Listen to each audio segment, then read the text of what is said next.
to pick up mids, you know, like never good mids. Brad Crouch is good, but he's kind of a mid. You get what I'm saying? Fucking Jones, mid. Anyway, I've also got Nick Hind. Nick Hind was sort of falling out of favor.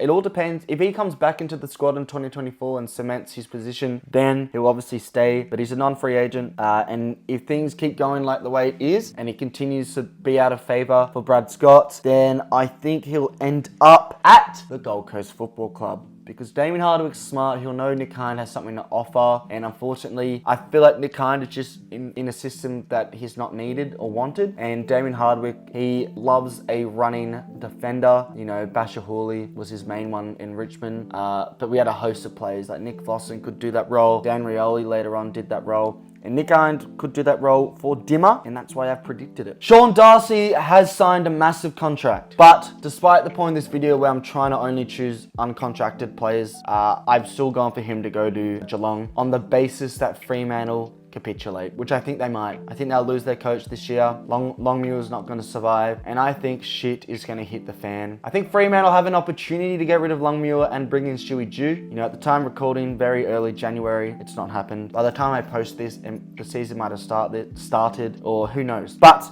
you heard it here first, there is a potential there. I think Stewie Dew will coach a club in 2024. Now, the reason I've gone with Darcy to Geelong is because he's from Victoria, and I've already discussed him going to Geelong, but it just makes sense. Matt Taberner is an unrestricted free agent. So as an unrestricted free agent, he has free room to do what he wants, old Matt Taberner, and I think he's going to go to Melbourne. I think Melbourne just need to keep buying key forward till something works, okay? Honestly, Wiedemann didn't work. Not that they bought him, but he didn't work. Ben Brown didn't work. Shaki hasn't worked. Honestly, I don't think Taberner will work, but I mean, he won't cost much. I feel like Melbourne are the team that'll want to keep forward. He'll probably wants to leave Perth, come to Victoria, mate, where he belongs, and come play for the Demons. And obviously Melbourne's a really attractive club. Anyway, next up, Max Holmes, non-free agent at the 2024 season. I've got him going to Collingwood, partially because of all the rumours surrounding him going to Collingwood anyway. That's a pretty simple one there. Rumours, contract, everything lines up. I genuinely am extraordinarily confident that this trade will happen, unless he does a backflip and stays at Geelong. But why wouldn't you want to go to Collingwood right now? And it's the time to leave Geelong because they are riddled with old retiring players, and they stink of a team who might have to do a little bit of a rebuild soon. Moving on to Benjamin King. Benny King, non-free agent. I think he might have signed a deal, actually. I'm not too sure about that. Yeah, I don't think he has actually. Just looked at it, Ben King. But look, I think he's going to go to Essendon on the basis that he wants to join Max King. I think... Essendon? Sorry, St Kilda. What the fuck am I talking about? I think I want to go to St Kilda. I think St Kilda would be a little bit dumb to bring in two identical players, if you get what I'm saying. Like, quite literally identical.